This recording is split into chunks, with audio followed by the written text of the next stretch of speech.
Au nom du Père, du Fils et du Saint-Esprit, je vous salue Marie, pleine de grâce. Le Seigneur est avec vous. Vous êtes bénie entre toutes les femmes, et Jésus, le fruit de vos entrailles, est béni. Sainte Marie, Mère de Dieu, priez pour nous pauvres pécheurs, maintenant et à l'heure de notre mort. Amen.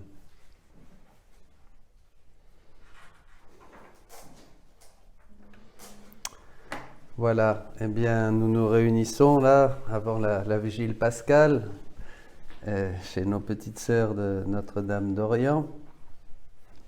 Et on se réunit pour un petit peu partager sur un petit point important de la vie dans la divine volonté. Alors, comme toujours, le premier enseignement ouvert à tous, et ensuite, vous allez sur le site pour voir, je ne sais pas, peut-être on va encore en faire au moins 2 ou 3, on verra, sur ce thème des dispositions pour entrer dans la divine volonté.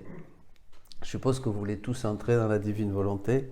Bon, entrer c'est facile, ce qui est difficile c'est y demeurer, hein. Y demeurer de plus en plus, pour pouvoir vraiment agir comme Dieu veut que nous agissions. Alors, y a des doutes et des confusions, on va en toucher pas mal, qui viennent de diverses interprétations que nous avons sur ce qu'est la vie dans la divine volonté. Vous voyez, chacun, on a un petit peu notre petite idée, hein. Et il y a un point qui revient souvent, c'est le rôle des vertus. Ces vertus, donc, que nous nous efforçons de vivre le plus possible, hein, eh bien, comment s'articule-t-elle dans cette vie, dans la divine volonté? Qu'est-ce que dit Jésus, hein? Qu'est-ce qu'il faut faire? Voilà, ça revient. Dans ce processus de croissance, on place ces vertus souvent comme quelque chose qui va nous permettre de, vous voyez, c'est une question qui revient souvent. Et c'est pas sans créer des interférences et des contradictions entre cette sainteté humaine qu'on a connue et la sainteté divine que Dieu nous propose maintenant. Alors, pour être plus clair, on a toujours eu l'idée, on a toujours cette vision qu'il s'agit de quelque chose de graduel, voyez, et de successif, un peu comme un escalier.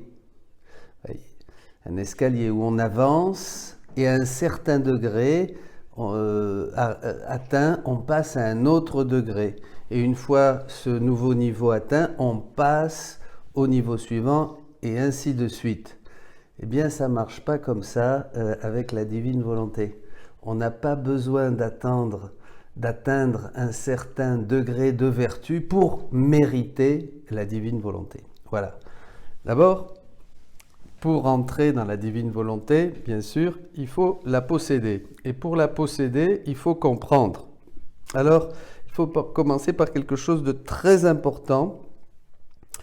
La divine volonté ne peut pas se comprendre si nous ne voulons pas entrer en elle. Vous savez, il y a des gens que nous rencontrons, et puis alors ils sont intéressés, mais ils posent des questions, et oui, mais...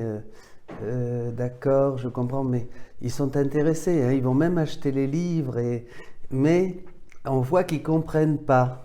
Hein, on voit qu'ils ne comprennent pas parce qu'il y a encore trop de barrières à l'intérieur. Il y a on va le voir après, on veut se mettre au-dessus pour voir, et si je comprends un peu, si ça me rassure, je vais adhérer, je vais donner ma foi.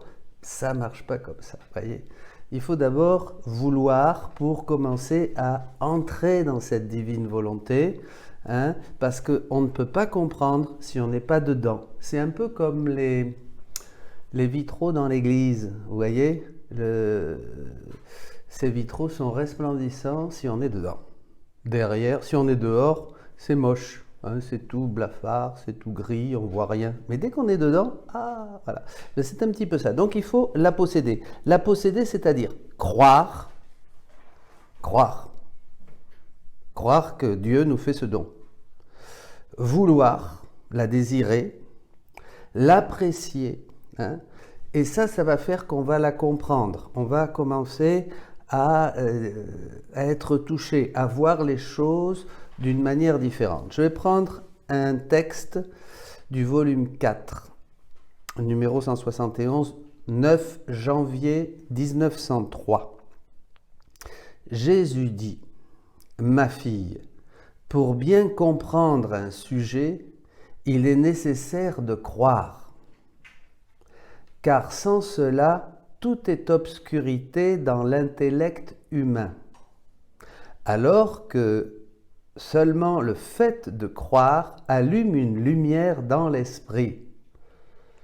Et au moyen de cette lumière, il découvre avec clarté la vérité et ce qui est faux, quand la grâce agit et quand c'est la nature qui agit et quand c'est aussi le diable qui agit, ce qui est diabolique. Vous voyez, c'est extraordinaire ce texte. Il faut d'abord croire. Quand on croit, il y a une illumination de l'esprit, et ça nous enverra un autre texte du livre 2 que nous verrons, qui nous permet de discerner. En fait, on discerne quand on croit. Quand on croit, on reçoit une grâce, la grâce du Saint-Esprit, qui illumine notre cœur et qui nous permet de voir clair les réalités spirituelles. Les réalités spirituelles. Quelquefois, on dit qu'il faut comprendre d'abord avant de croire. Trouver des raisons de croire. Je me souviens d'un livre qui portait ce titre. Eh bien, pas tout à fait. C'est un peu une erreur. Il est clair dans ce que nous dit Jésus dans ce texte, il faut d'abord croire avant de comprendre. Là, on parle des clés pour entrer dans la divine volonté. Ça, c'est très important.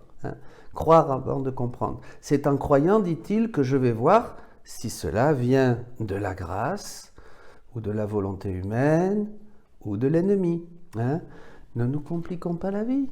La foi est une lumière qui nous guide sûrement. Je n'avais d'autre lumière que la foi qui brille dans mon cœur, disait Saint Jean de la Croix. Bon. Ma fille, volume 36, 38, 13 novembre 1938. Ma fille, pour pouvoir goûter et posséder ce que ma volonté sait faire, tu dois être en elle. Sinon, tu ne comprendras rien. Souvent, je vous le disais, on partage avec des frères, alors ils sont là, ils ont une bonne volonté, mais ils disent non, non, non, non. Ils sont accrochés à une spiritualité, à des choses qu'ils ont apprises, à un mouvement, à un saint, à une mystique, bon voilà. Et vous pouvez leur parler, ça n'entre pas. Ils trouvent des arguments qui vont même à l'encontre de ce que vous dites. Ça ne sert à rien. C'est pas le moment, vous voyez, c'est pas le moment. Comme dit le Père Pablo, vous en parlez et vous partez. Le bon Dieu fera son chemin. Si la personne revient et qu'elle est touchée, à ce moment-là, vous pouvez lui offrir un livre.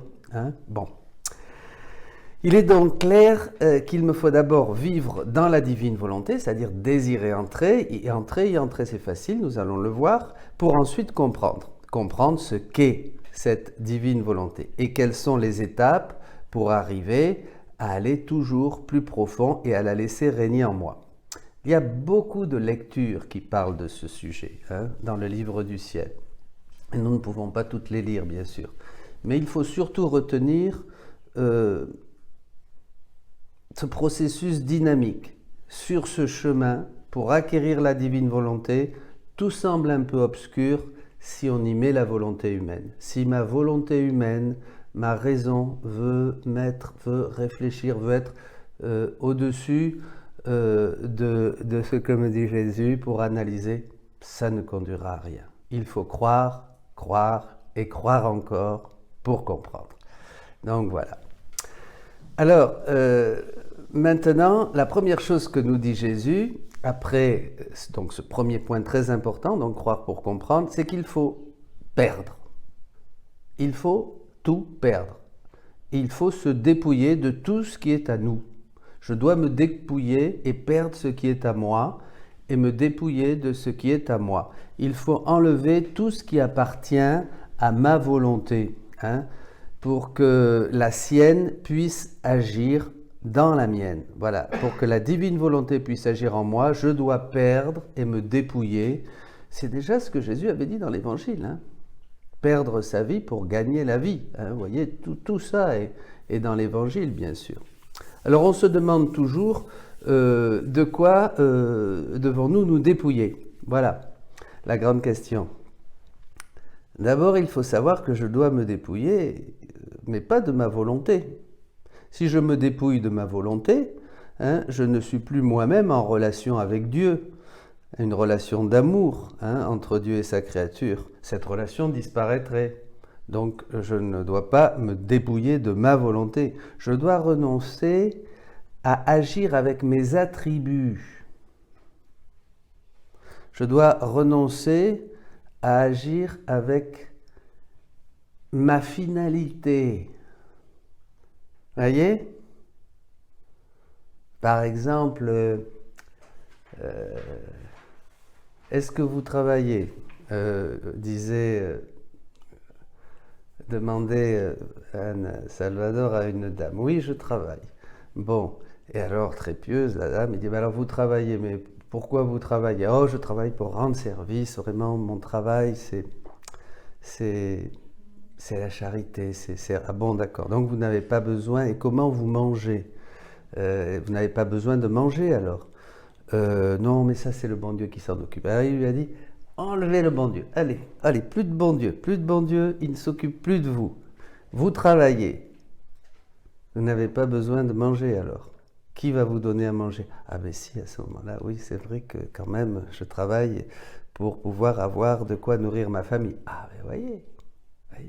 Donc, et en fait, ce que nous demande le bon Dieu, c'est de changer cette finalité. Je travaille parce que je travaille. Pour prêter mes actes à la divine volonté, pour glorifier Dieu dans mon travail. Si vous êtes payé, bien sûr. Voyez, toute finalité humaine doit être mise de côté pour laisser vraiment, et ça on le verra, pareil dans la maladie, pareil dans la pauvreté, pareil dans l'effort, pareil dans les persécutions. Vous voyez, en fait, c'est une spiritualité qui va nous libérer beaucoup, nous donner beaucoup de paix, qui va nous faire vivre dans ce moment présent.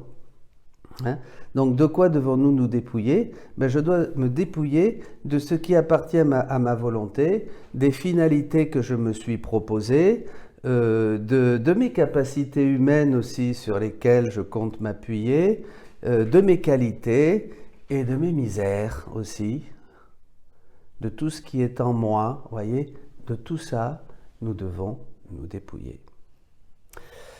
Mais alors, qu'est-ce qui appartient à ma volonté? Qu'est-ce qui fait partie de ces choses dont je dois me dépouiller? Eh bien, ce qui est à moi. Et qu'est-ce qui est à moi? Ce que Dieu m'a donné pour pouvoir agir sans lui. Avant le péché, j'agissais avec Dieu. L'homme est comme un récipient qui n'est pas fait pour être vide, dit Jésus, qui devait être rempli de Dieu. Donc j'agissais avec Dieu. À partir du moment où je me suis séparé de Dieu, je n'avais plus cette vie divine et cette divine volonté en moi. Mais Dieu m'a créé de telle sorte que je puisse vivre ma vie sans lui.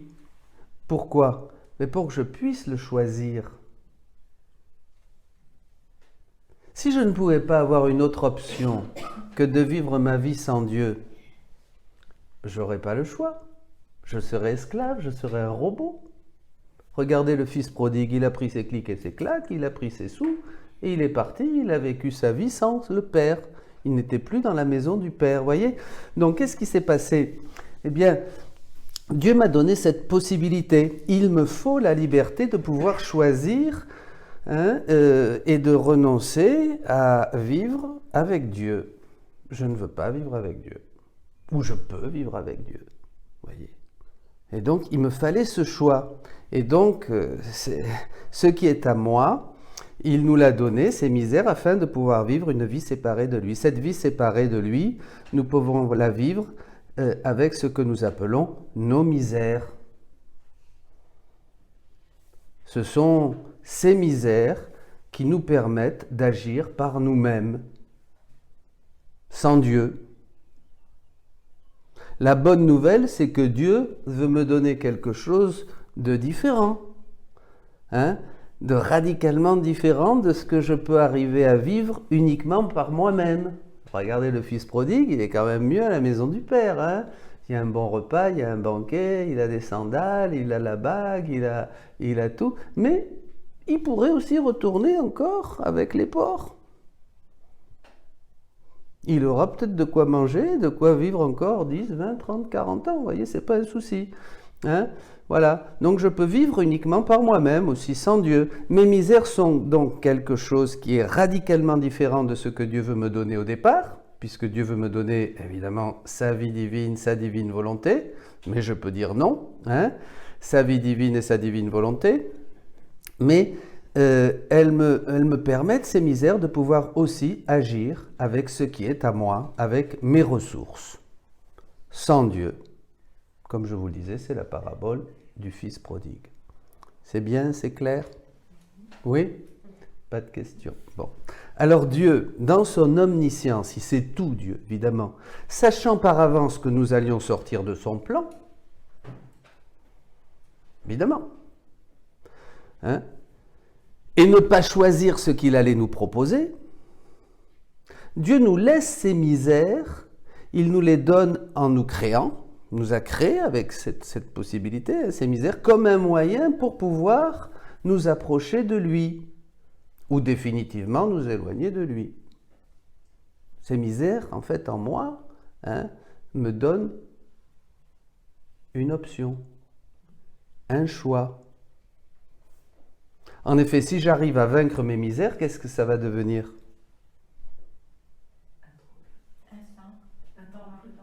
Non. Oui, une misère, une fois qu'elle est dépassée, elle se transforme en vertu. Et les vertus, en fait, sont mes misères, mais vaincues par mon effort, l'effort de ma volonté, soutenu par la grâce, bien sûr. Vous voyez? Alors, par exemple, ma misère, c'est la désobéissance. Bon, la vertu vient lorsque nous allons vaincre la désobéissance pour devenir obéissants. Et cela va m'approcher de Dieu. Ma misère, c'est la sensualité. Pareil, je vais lutter, vaincre ma sensualité, et arriver à la chasteté. Ma misère, c'est l'avarice. Ma misère, c'est la colère. Merci Seigneur, je vais vaincre ma colère, et comme Saint François de Sales, peut-être, je serai un grand doux. Saint François était un homme, Saint François de Sales, l'évêque de Genève, était un homme très, très coléreux, et il est devenu très doux, le doux évêque de Genève. Voilà, la paresse, etc. Si j'arrive donc à vaincre ces misères, elles deviendront la matière première nécessaire à la formation des vertus. Voilà, la générosité, la douceur, etc., l'humilité, voilà. Toutes mes misères qui me servent à vivre séparé de Dieu, si je veux, vous êtes d'accord, qui me vivent séparé de Dieu pour pouvoir vivre ma vie sans Dieu, me permettent aussi de pouvoir choisir librement de vivre avec Dieu et de faire ce qu'il attend de moi. Elles me servent de moyen pour me rapprocher de lui, parce que quand nous faisons un effort pour être plus vertueux, pour vaincre une misère, vous voyez, eh bien, on se rapproche de Dieu. Donc ça, c'est déjà très consolant, parce qu'il y en a souvent qui se lamentent d'être ceci ou d'être cela, et moi je suis ceci. C'est bien, tu peux travailler. Il y en a beaucoup, ils viennent se confesser, ils pleurnichent sur leurs péchés. Vous voyez, on dirait qu'ils voudraient être comme la Vierge Marie, vous savez, ne pas avoir de misère, que d'être toujours blanc comme neige. Non, c'est ridicule. Au contraire, ces misères me permettent de grandir et de m'approcher à Dieu. Et c'est ce qu'ont fait nos saints pendant 2000 ans de tradition chrétienne. Voilà. Donc, elles me servent de moyen pour me rapprocher de Dieu. Mais les misères, comme les vertus, qui qui sont justement les misères une fois vaincues, eh bien, d'où ça vient? Qui c'est qui les produit?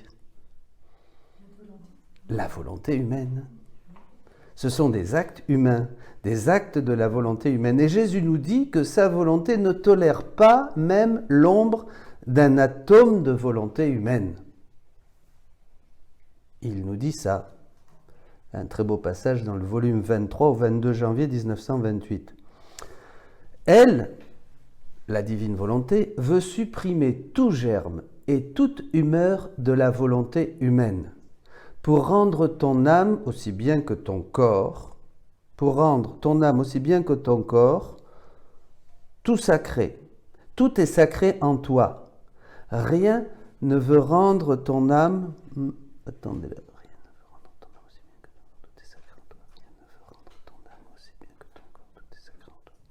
La divine volonté ne tolère pas même un atome de ton être qui ne soit animé et consacré par ma volonté. C'est pourquoi ton dur martyre n'est rien d'autre que la consommation de ce qui ne lui appartient pas. Ne sais-tu pas que la volonté humaine est la profanatrice de la créature ? Là, ça va nous poser un problème, parce que je dois aussi renoncer à mes vertus. Je dois renoncer à mes misères, mais je dois renoncer aussi à mes vertus. Alors comment on va arriver à être saint dans la divine volonté? C'est quand même parce que, voilà, bien sûr. Et alors là, il faut un peu expliquer, ça prend... Vous savez, on découvre la divine volonté maintenant, c'est quelque chose d'immense et de merveilleux que le Seigneur nous donne, et alors c'est normal. Alors souvent, il y en a qui, ils entendent ça, ils arrêtent, on se décourage. Parce qu'on dit, un jour je me souviens d'un avocat qui m'avait dit, oui, non, moi, la divine volonté, quand j'ai entendu qu'il disait que Louisa, c'était... presque comme la Vierge Marie, alors là, non, là, ça c'est fini, vous voyez. Là, il a été complètement découragé. C'était fini pour lui. Vous voyez, surtout qu'on a des raccourcis comme ça. Pas du tout que Louisa est comme la Vierge Marie. La Vierge Marie, Jésus le dit, elle est unique. Mais en fait, aussi, ce que Dieu veut, c'est faire que ses enfants deviennent vraiment participants à la vie divine et deviennent, comme dit saint Paul dans la lettre aux Colossiens, saints, immaculés, marchant dans sa présence. Donc en fait, la Vierge Marie est mère de Dieu et elle remplit le ciel quand elle est arrivée, le jour de son Assomption, de tous ces actes qu'elle avait fait, au point que le ciel débordait. Elle est unique, bien sûr, mais Louisa va être l'œuvre de Dieu. Cette œuvre, elle va construire ce règne de la divine volonté, ce qui est extraordinaire, puisqu'elle va devoir récapituler toutes les saintetés humaines que nous avons vécues jusqu'à elle, et nous être la première pour que nous puissions entrer.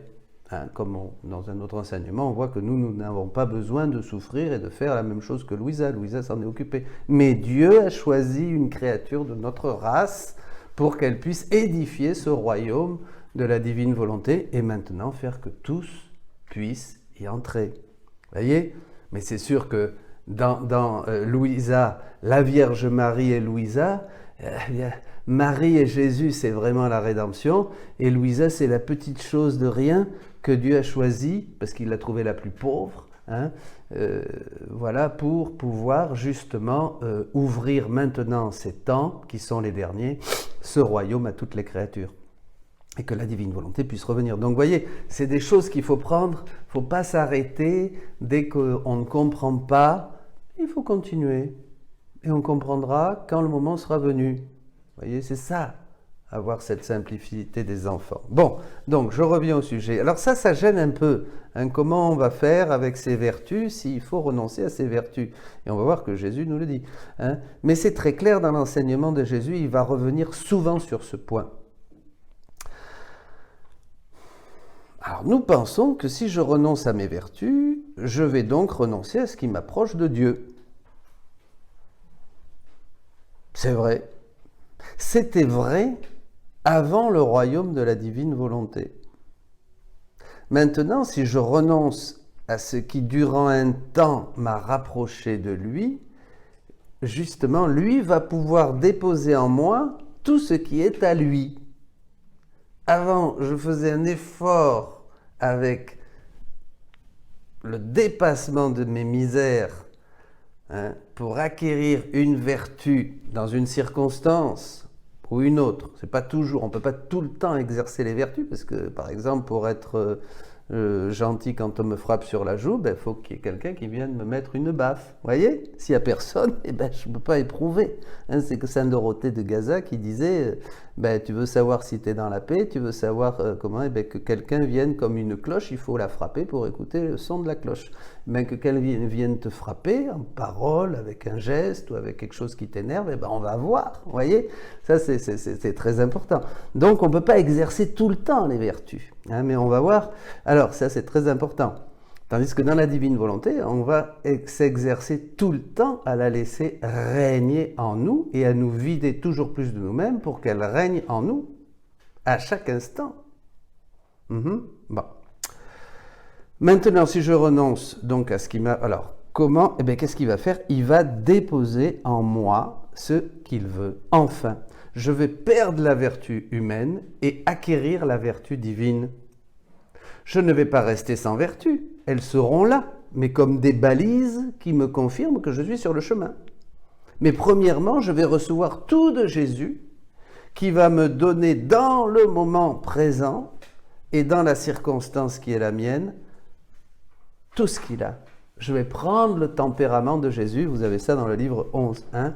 Donc, je vais renoncer seulement aux vertus humaines, mais à une pratique des vertus humaines. Vous voyez, hein? À une pratique. Mon agir va être complètement absorbé dans l'agir divin. Je vais renoncer aux vertus acquises par l'effort de ma volonté humaine et selon les circonstances où je peux justement les exercer pour obtenir les vertus de Jésus, qui sont infiniment supérieures et divines. Hein? Rappelez-vous ce que dit Jésus.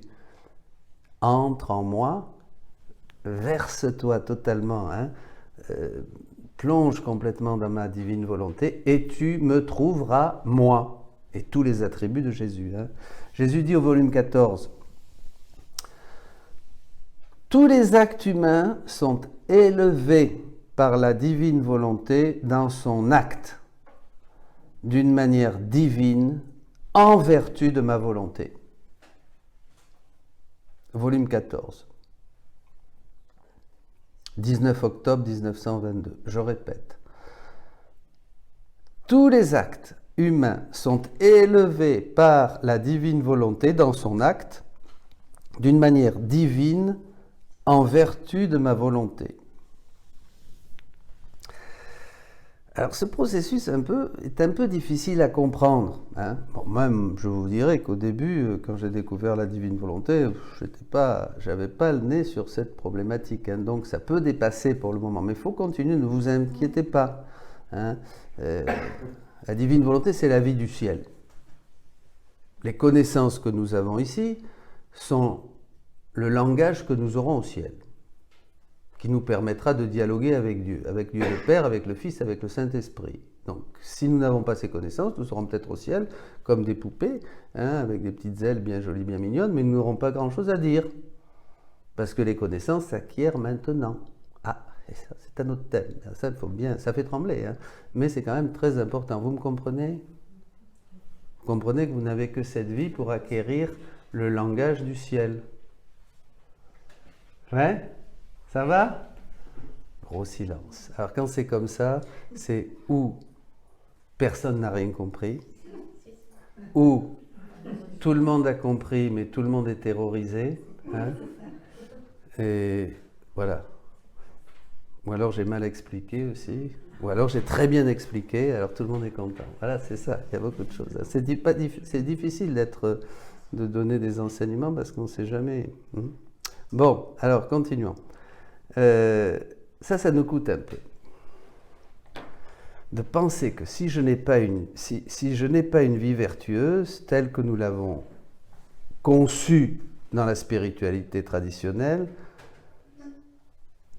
Moi, on m'a toujours dit que je ne pourrais pas accéder à la divine volonté. Il me faut une vie vertueuse pour mériter. Eh bien non, c'est une erreur. L'idée est très enracinée en nous. Cette idée, c'est que plus nous serons vertueux, plus nous aurons droit et accès à la divine volonté. Pas vrai? Vous n'avez pas pensé ça? Ah, quand même. Non, mais ici, et même ici. Moi, je me suis toujours dit, c'est peut-être difficile de changer un peu, qu'il faut que je fasse des efforts.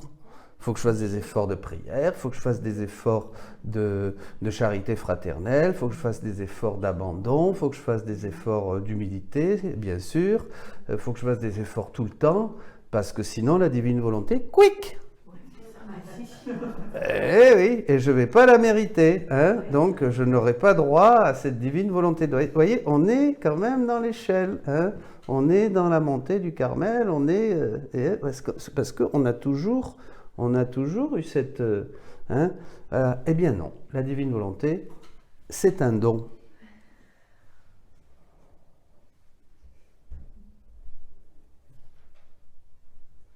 On oublie que ce royaume est un don, un cadeau de Dieu, comme la foi dans le Christ ressuscité. Ce n'est pas le fruit de nos efforts.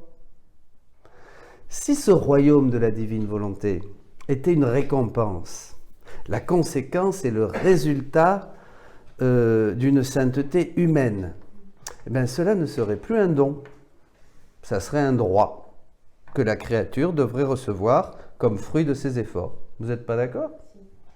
Ben quand même, attends, si je m'efforce plus que vous, Père, j'espère que Dieu va me récompenser plus que vous. Et vice-versa, bien sûr. Vous voyez, on est là-dedans. C'est normal. Bon, et non. Et alors, qu'est-ce que demande Dieu pour nous donner la divine volonté? Qu'est-ce qu'il veut? Eh bien, vous savez ce qu'il veut? Alors qu'est-ce qu'il veut Dieu pour me donner la divine volonté? La première des choses. Croire. C'est bien, c'est bien. C'est ma mère qui m'a dit ce mot quand elle est décédée. Elle avait gribouillé sur un papier. Croire. Qu'est-ce que tu nous dis avant de mourir? Croire. Il faut croire. Voilà. Il me dit d'abord qu'il faut croire. Ça, nous l'avons vu tout à l'heure. Et connaître. Connaître quoi? Savoir que ce royaume existe. Il y a comme un niveau, un autre niveau. C'est quelque chose de radicalement différent de ce que nous avons connu. Il y a un royaume qui est là. Ce royaume perdu par nos premiers parents est toujours là. On ne savait pas. Ensuite, croire, savoir qu'il existe. Jésus dit, ensuite que je veux te le donner. Tout ça, c'est dans le livre du ciel. Et savoir aussi que tu peux le recevoir maintenant. Maintenant, tu peux le recevoir. À partir de ce moment, si tu veux vraiment ce règne, si tu es décidé, tout est fait, le tour est joué, dit Jésus. Bénissons le Seigneur. Oui, c'est pas formidable ça. Alors Louisa lui demandait, si une créature est dans le péché et qu'elle est sale, Jésus lui répond que ce n'est pas un problème. Est-ce qu'on peut être dans le péché mortel et entrer dans la divine volonté? Eh bien oui. Et tout à l'heure, on va voir, bien sûr. Moi, je vais vous prendre un exemple. Jésus lui répond que ce n'est pas un problème. L'acte le plus noble qui peut exister, c'est se fondre dans ma volonté. Écoutons Jésus. Déjà, Jésus, parce que Louisa, c'est la voix de tous. Si je suis sale, si mauvaise, comment est-ce possible? Ma vie, je suis si mauvaise, comment puis-je faire? Et Jésus, tu dois savoir que l'acte le plus noble, le plus sublime, le plus grand, le plus héroïque est de faire ma volonté et d'œuvrer dans mon vouloir. Donc, à cet acte qu'aucun autre ne peut égaler, je donne un surcroît de mon amour et de ma générosité. Et ce, dès que l'âme décide de le faire, dès que l'âme décide de se fondre dans la divine volonté, d'entrer dans la divine volonté. Moi, pour lui faire honneur, l'honneur de l'avoir dans mon vouloir, dans l'acte où les deux vouloirs se rencontrent pour se fondre l'un dans l'autre et devenir un seul, si elle est tachée, je la purifie.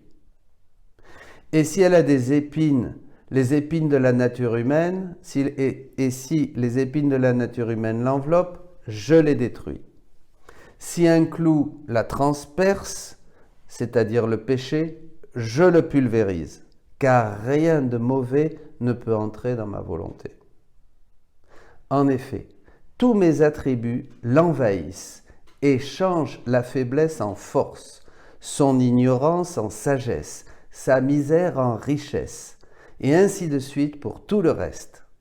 Dans les autres actes, il reste toujours quelque chose d'elle-même, mais dans ceux-ci, l'âme reste dépouillée de toute elle-même et je la remplis entièrement de moi-même. Dans les autres actes humains, des efforts que nous faisons pour telle ou telle vertu, il y a toujours quelque chose d'humain, il y a toujours une recherche de soi. Donc, rien de plus grand que cet acte de se fondre, fusionner aussi, on dit, dans la divine volonté. C'est l'acte le plus solennel, c'est ce qui fait le plus plaisir à Jésus, et en retour, il nous dit qu'il s'occupe de tout. Alors là, il y a deux références. Il y a cette première référence donc du livre 12, 16, 25 juillet 1917. Jésus purifie l'âme afin de l'admettre à vivre dans sa volonté. C'est Jésus qui va nous purifier. C'est Jésus qui va nous faire purifier à partir du moment où nous rentrons dans cet acte de Dieu, dans cette divine volonté. Oui. D'accord. Toute créature, peu importe leur état de péché oui. peuvent rentrer, normal. Voilà. Okay. Mais quand même, peut-être la confession, je ne sais pas, mais en tout cas, il faut quand même faire le choix de ne pas recommencer. Alors après, on va voir ça. On va prendre des exemples. Voilà. Pas dire que je suis dans la divine volonté et maintenir un état Ah non. péché mortel. On entre. Oui, voilà. Mais on entre, forcément, on change de vie quelque part. On va le voir tout de suite. C'est ça. Tout à fait. Ça va. C'est bien sûr qu'après, je vais devoir mettre de l'ordre dans ma vie. J'ai un très bon exemple, d'ailleurs, un très bon exemple que nous viendrons. Donc, rien de plus grand. Alors, Jésus dit, ma fille, te fondre dans ma volonté est l'acte le plus solennel, le plus grand, le plus important de toute ta vie. Se fondre dans ma volonté, c'est entrer dans le domaine de l'éternité, l'embrasser, la baiser et recevoir le dépôt des biens contenus dans la volonté éternelle. Volume 17, 4 janvier 1925.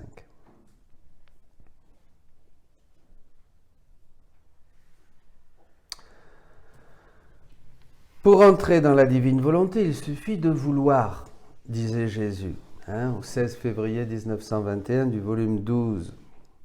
Pendant que je réfléchissais sur la divine volonté, mon doux Jésus me dit, « Ma fille, pour entrer dans ma volonté, il n'y a ni chemin, ni porte, ni clé, parce que ma volonté est partout.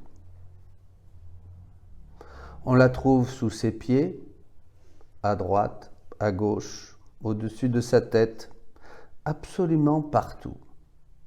Pour y accéder, il suffit de vous le vouloir. Sans cette décision, même si la volonté humaine se trouve dans ma volonté, comme toute chose, même les démons sont dans la divine volonté. Tout le monde est dans la divine volonté.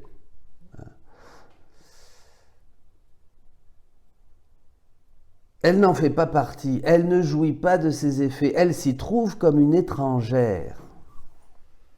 Dès l'instant que l'âme décide d'entrer dans ma volonté, elle se fond en moi et moi en elle. Elle trouve tous mes biens à sa disposition. Et c'est là qu'on va les utiliser pour ce changement de vie, bien sûr. Force, lumière, aide, tout ce qu'elle veut. Il suffit qu'elle le veuille et le tour est joué. Ma volonté se charge de tout, donnant à l'âme tout ce qui lui manque, et ce qui lui permettra de nager à son aise dans l'océan infini de ma volonté. Extraordinaire. Quelle bonne nouvelle. C'est tout le contraire pour qui procède par l'acquisition des vertus. Tout le contraire. Que d'efforts sont nécessaires, que de combats, que de longs chemins à parcourir.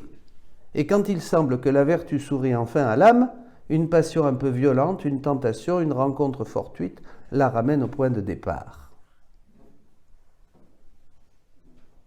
Voyez ? Et Jésus prend un autre exemple que vous avez dans le livre 11. Les deux escaliers. Le 11,42, si je ne me trompe pas. 11,42, 11,43.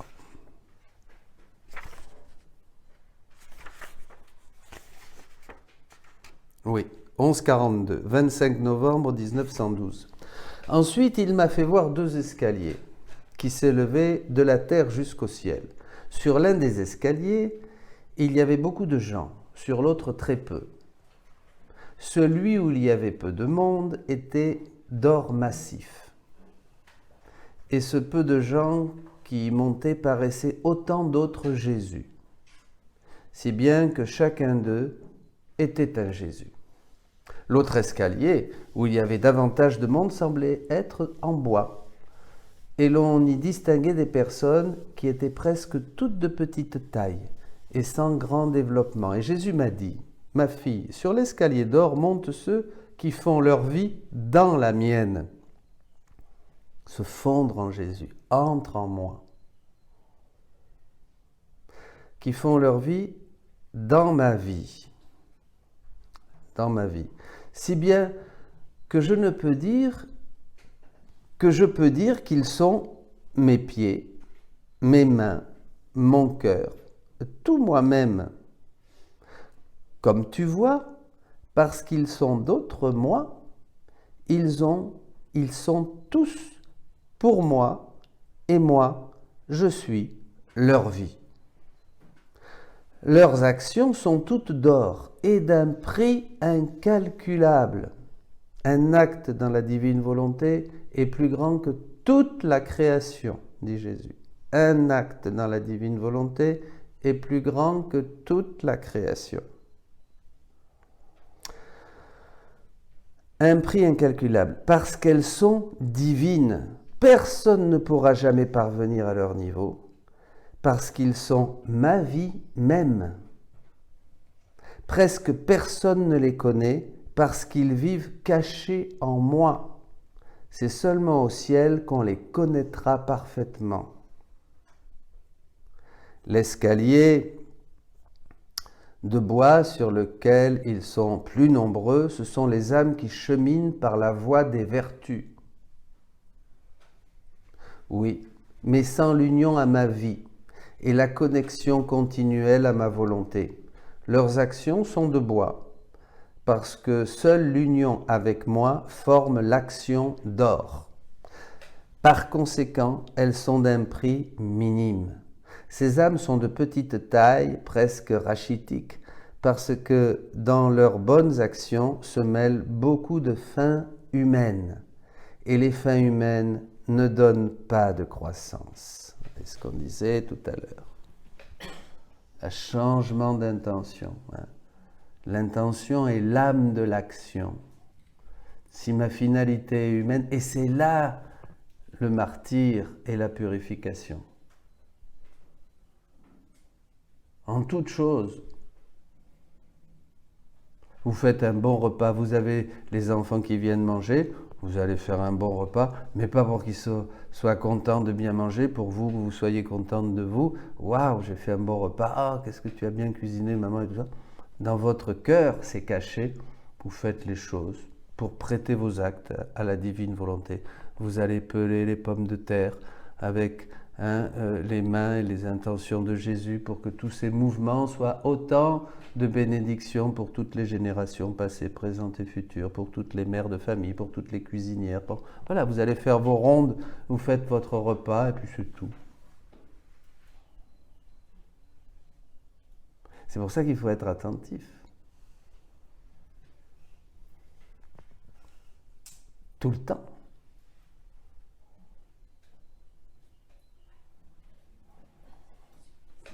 Ces âmes-là qui montent l'escalier de bois, elles sont connues de tous parce qu'elles ne vivent pas cachées en moi, mais en elles-mêmes, et donc rien ne les couvre. Au ciel, elles ne feront aucune surprise parce qu'elles étaient déjà connues sur la terre. C'est pourquoi, ma fille, je te veux tout entière dans ma vie, aucunement dans la tienne, et je te recommande ce que tu connais et que tu vois, pour qu'ils se maintiennent forts et constants sur l'escalier de ma vie. Voilà, volume 11, 25 novembre 1912.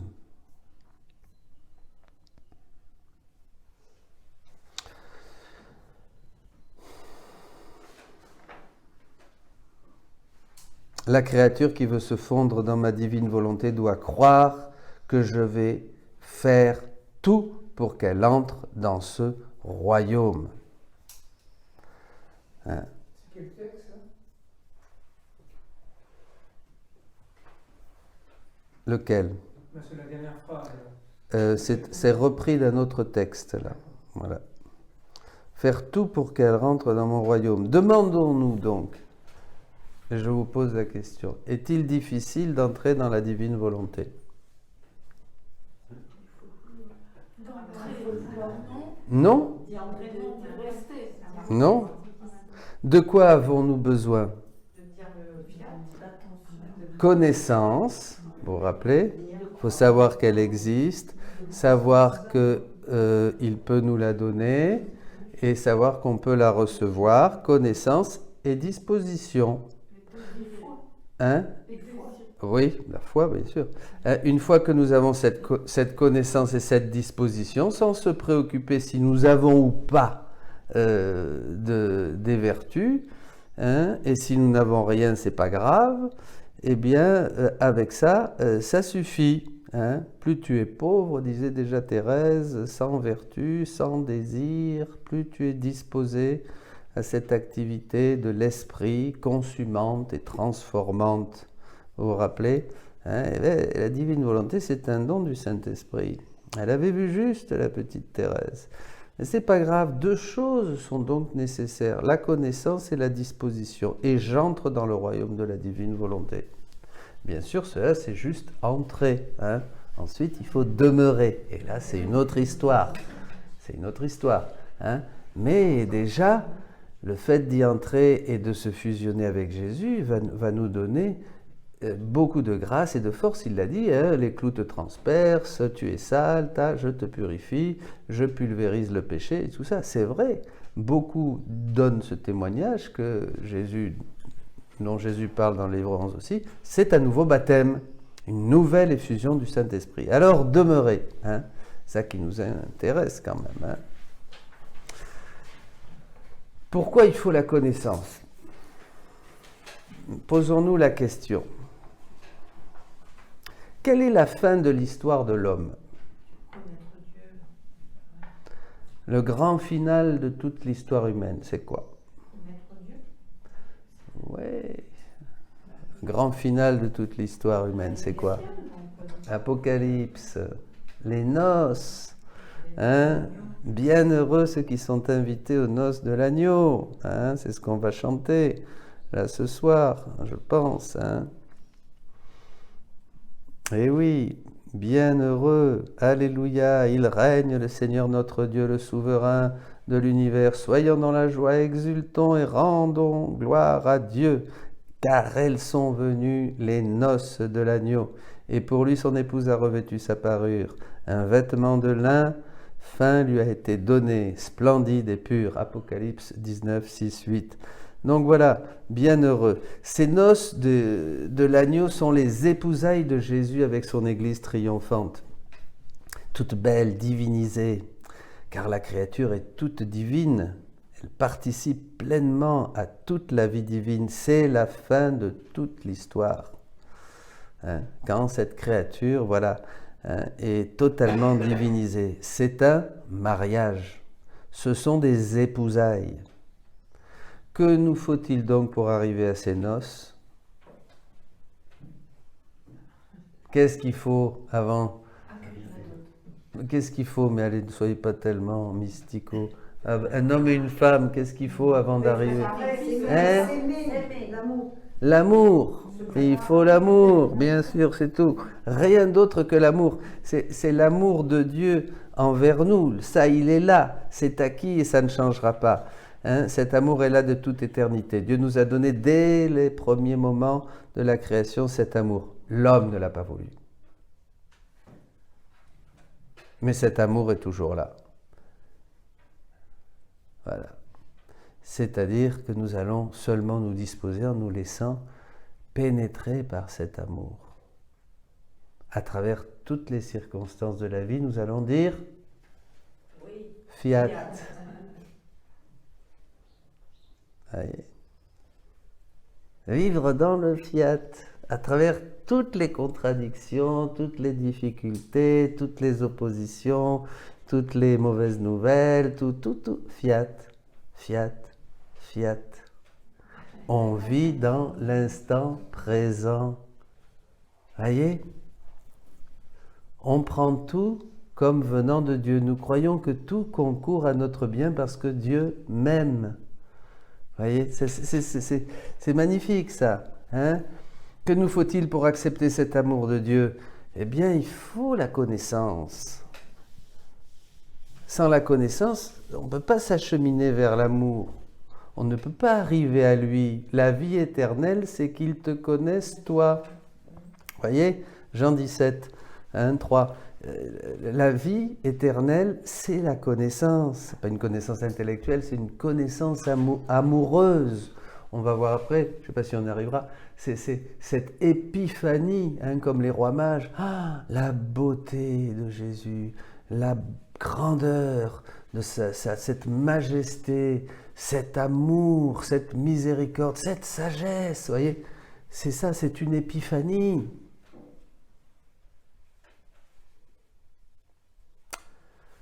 Eh oui. Alors comment commencer? Eh bien, il faut avoir confiance en celui que nous voulons aimer. Et confiance, fiat. Fiat. Fiat. Même si on ne comprend pas. Une fois que nous avons confiance en lui et que nous commençons à aussi croire en ses promesses et en ce qu'il veut nous donner, hein? Louise a dit, comment est-il possible que mon doux Jésus ait attendu si longtemps pour faire connaître tout ce que son humanité a travaillé dans la divine volonté pour l'amour des créatures? Voyez, Louise a aussi douté. C'est à ce moment-là que nous allons lui permettre, par notre confiance, hein, en lui donnant tout notre cœur, en croyant que c'est Jésus qui parle, il va se manifester encore davantage. Celui qui m'aime, dira Saint Jean, il gardera ma parole, mon Père l'aimera, et nous nous manifesterons à lui. Nous, les trois, la Trinité. Vous voyez, Jean 14, 23. Donc, c'est ça. Hein? Et alors, il va se manifester davantage à nous, il va nous révéler davantage son amour, hein? Nous montrer sa puissance, nous faire découvrir sa beauté, sa sagesse, et le tour est joué, dit Jésus. Il va nous faire voir ces choses que nous pouvons faire, hein, dans la divine volonté. C'est une épiphanie. Le livre du ciel, c'est l'épiphanie de Jésus, comme celle des rois mages, je vous disais. Hein, comme les apôtres sur le mont Tabor, où il manifesta toute sa beauté, la majesté de sa divinité qui transpassait, hein, qui passait à travers son corps. Hein. Dans la mesure où Jésus nous manifeste ce qu'il est, nous allons toujours plus tomber amoureux de ce Jésus et accepter de demeurer le plus possible dans cette ambiance du règne. Quand on commence à goûter la divine volonté, on veut plus, on ne veut pas en sortir. On fait attention, hein, parce qu'on renonce à tout le reste, on veut rester dans ce royaume de Dieu, on veut faire nos rondes, on veut que les attributs de Jésus soient en nous, on veut le consoler, enfin toutes ces choses que nous découvrons dans cette épiphanie qu'est le livre du ciel. C'est le dévoilement de Dieu, le livre du ciel. C'est extraordinaire, hein, voilà. Tout le reste, on renonce à tout le reste, à tout ce qui est à nous, bien sûr. C'est cela que nous dit saint Paul. J'aime beaucoup, c'est admirable ça. Je considère tout comme désavantageux à cause de la supériorité du Christ. Oh, que c'est beau ça. La supériorité. Je considère tout comme désavantageux à cause de la supériorité de la connaissance du Christ. Et là, c'est vraiment le Christ dans la divine volonté. C'est Jésus qu'on découvre. Nous le voyons tel qu'il est, comme dit saint Jean dans la première lettre, chapitre 3, verset 2. Hein? Bon, à la connaissance du Christ, mon Seigneur, à cause de lui, j'ai accepté de tout perdre tous mes attributs, mes finalités, même tout ce que je suis, tout perdre, tout. Je considère tout comme déchet, comme balayure, comme poubelle, afin de gagner le Christ et d'être trouvé en lui. Entre en moi. Ouais.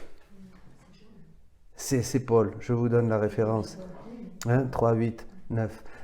Voilà, trouver en lui, par lui, avec lui, en lui la divine volonté.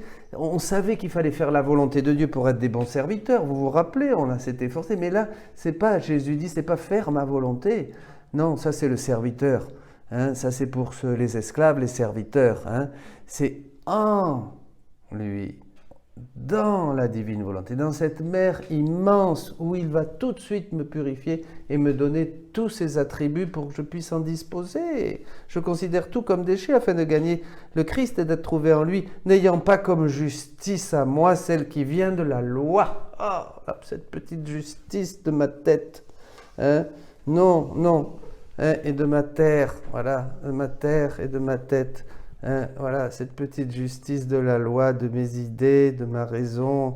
Mais non, celle par la foi au Christ qui vient de Dieu et qui s'appuie sur la foi. Alors là, à ce moment-là, une terre nouvelle et des cieux nouveaux.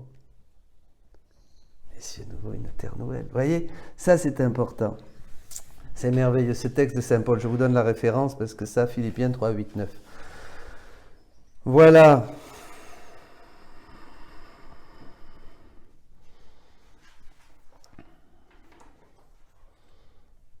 Bon, encore un dernier petit coup de pouce. Alors, comment lui permettre de se manifester? Est-ce qu'il y a des questions? Ah, il y avait une question. Est-ce qu'on peut rentrer? Bon, on l'a vu là. Est-ce qu'on peut rentrer dans la divine volonté quand on est dans le péché? J'avais le témoignage d'un couple d'homosexuels. Et on peut en parler puisqu'ils permettent d'en parler. Et alors, ils ont découvert le livre du ciel.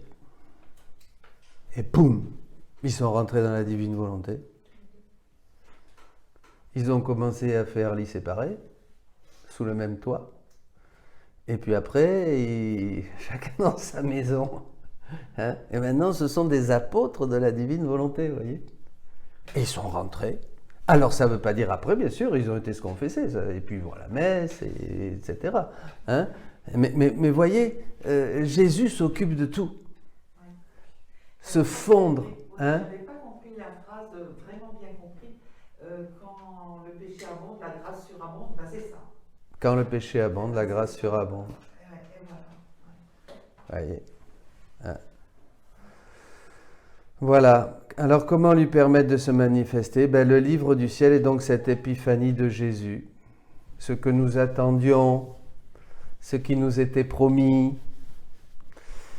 Il nous parle j'aime beaucoup avant la communion, il y a une petite prière dans la liturgie du missel, cette bienheureuse espérance, l'avènement de notre Seigneur Jésus-Christ. Hein. Nous attendons, mais nous l'attendons pas, ça y est, elle est là, hein. Vous êtes la première génération des enfants de la divine volonté, voyez, hein, le Seigneur compte sur vous, il compte sur vous parce que votre vie a un prix. Si seulement il y avait ces âmes qui allaient vivre dans la divine volonté, rien que pour elles, je serais resté dans le tabernacle. Livre 11. Vous êtes la raison de vivre, si je peux dire, de Jésus. Il a tout ce qu'il a fait, tout ce qu'il a attendu, c'est pour vous qui êtes les cieux nouveaux et la terre nouvelle. Les cieux nouveaux et la terre nouvelle prophétisés dans Isaïe, c'est vous, c'est nous, les enfants de la divine volonté. Vous vous rendez compte? Parce que tous nos actes donnent au ciel et à la terre. Ce sont des actes divins, tout ce que nous faisons.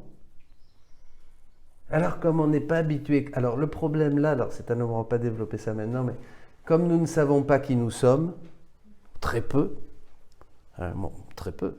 En fait, moi je dis, j'ai découvert qui j'étais quand j'ai découvert la divine volonté. Bon, à l'image, à la ressemblance de Dieu, oui, bon. On ne sait pas qui nous sommes, nous ne connaissons pas notre grandeur, notre beauté. Le plan de Dieu sur nous.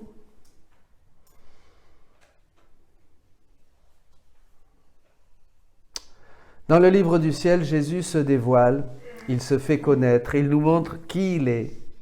Nous le voyons tel qu'il est. Saint Jean, première lettre, chapitre 3, verset 2. Il nous manifeste son amour, sa beauté, sa sagesse, sa puissance, tous ses attributs. Mais c'est un festival de lumière. Tous les biens qu'il possède et qu'il veut nous donner. Il nous explique toutes les conséquences et les effets de ce grand don de la divine volonté dans nos vies, dans le monde, quand nous agissons dans la divine volonté, dans tous les temps passés, présents et futurs. La puissance de nos actes, de nos prières, de nos réparations, dans le ciel. Rappelez-vous, Louisa, pour faire plaisir à Saint Louis de Gonzague, elle ne lui demandait pas des grâces, elle communiait, elle disait « Je t'offre la communion ». Le jour de sa fête. C'est nous qui faisons des cadeaux aux saints.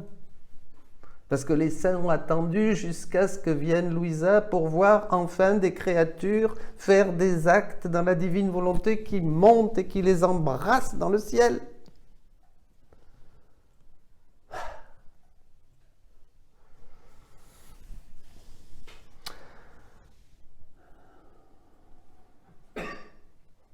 Connaître ces choses et ce qui va m'unir toujours plus à lui, en le laissant œuvrer en moi et moi avec lui. Le désir de vivre toujours plus dans ce royaume va me faire vivre de plus en plus dans ce qu'il appelle le martyre de l'attention. Saisi par le Christ, je ne veux plus le lâcher. Je vais terminer par ce texte-là. Volume 6, 13 septembre 1904. Ma fille, quand une âme m'a donné sa volonté, elle n'est plus maîtresse de faire ce qui lui plaît. Sinon, ce ne serait pas un vrai don. Alors que le véritable don consiste à sacrifier continuellement sa volonté, la volonté, à celui à qui nous l'avons donné. Et c'est un martyre d'attention continuelle que l'âme porte à Dieu. Voilà. Soyez bénis. Amen.